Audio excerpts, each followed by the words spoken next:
Selamat pagi anak-anak Ibu Lis, salam sehat. Meski kita masih berada di tengah-tengah pandemi, tetapi biarlah kiranya kita dengan memperhatikan selalu protokol kesehatan. Belajar tentang gereja yang bersaksi. Nanti kamu boleh membaca tujuan dari pembelajaran yang kita akan pelajari pada hari ini. Namun sebelumnya, mari kita bersatu di dalam Terima kasih Tuhan Yesus, segala kebaikan yang Kau beri, kami akan belajar tentang gereja yang bersaksi. Kasih Tuhan memberkati kami. Dalam kasih-Mu, kami sudah berdoa dan ucap syukur. Amin. Nah, pernahkah kalian mendengar tentang kata-kata bersaksi? Ya, bersaksi adalah kata ambil dari bahasa Yunani, yaitu marturia. Marturia atau Martinus yang artinya saksi. Nah, dalam perjanjian lama, bangsa Israel bertindak sebagai saksi Allah. Hal ini didasarkan kepada panggilan, pemilihan, dan kelepasan yang dilakukan Allah terhadap umatnya.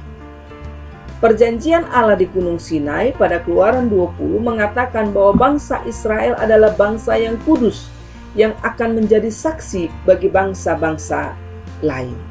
Artinya dalam kitab perjanjian lama itu merupakan saksi yang diberikan dalam panggilan, pemilihan, dan kelepasan yang dilakukan Allah terhadap umatnya. Sementara dalam perjanjian baru, kata marturia atau martirein dipakai untuk menyebut saksi-saksi Kristus, yakni para murid Tuhan Yesus serta orang-orang yang percaya. Apa dasar Alkitab untuk bersaksi?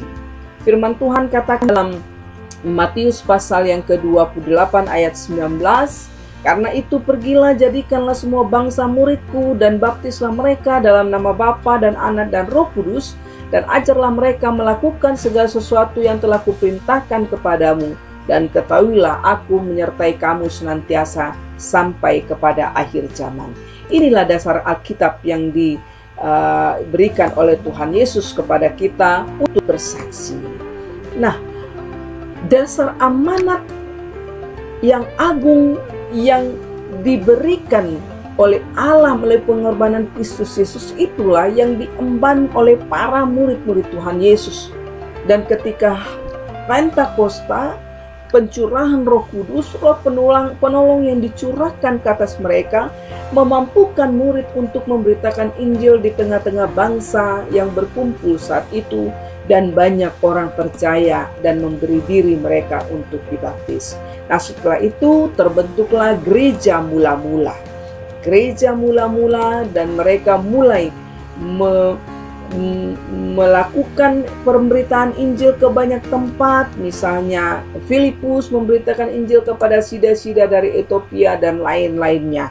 Dan gereja yang bersaksi pada saat itu adalah gereja yang dipanggil untuk memberitakan kabar baik, menghadirkan kerajaan Allah di dunia, dan gereja merupakan mitra Allah atas inisiatif Allah sendiri. Kalau ditanya apa gereja yang bersaksi seperti apa? Gereja yang terpanggil untuk menyatakan kabar baik.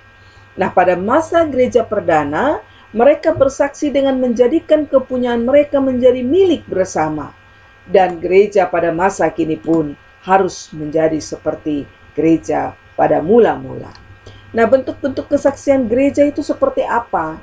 Gereja yang bersaksi dapat melalui pelayanan, persekutuan, ibadah, pendalaman Alkitab, mengunjungi orang sakit, bakti sosial, mengunjungi orang-orang yang terkena bencana, diskusi lintas agama, dan lain-lain sebagainya yang menjadi bentuk gereja yang bersaksi.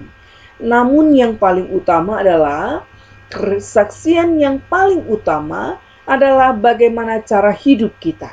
Menolong orang lain, berbicara yang sopan, bersikap tertib, mengatur waktu yang baik, melakukan hal yang positif adalah bentuk kesaksian yang paling utama. Dan yang harus juga kita ingat adalah ketika kita belajar bersaksi dengan setia, tekun, dan disiplin, kita sedang belajar mengasihi Tuhan dan menaati firman-Nya. Nah, anak-anak sekalian, setelah kalian mendengarkan keterangan Ibu Liz, mari kita coba untuk melihat gambar-gambar yang ada di bawah ini dalam kegiatan model inquiry learning, bagaimana gereja ada tampil di tengah-tengah pencobaan, bencana-bencana alam yang kita boleh saksikan tadi. Nah, ini adalah tugas kalian. Bagaimana kalian dapat mendeskripsikan gambar-gambar tersebut. Baik, kiranya kita dapat menjadi saksi-saksi Kristus, ya. Kita dapat mewujudkan gereja yang bersaksi di tengah-tengah kehidupan kita. Tuhan Yesus memberkati. Shalom.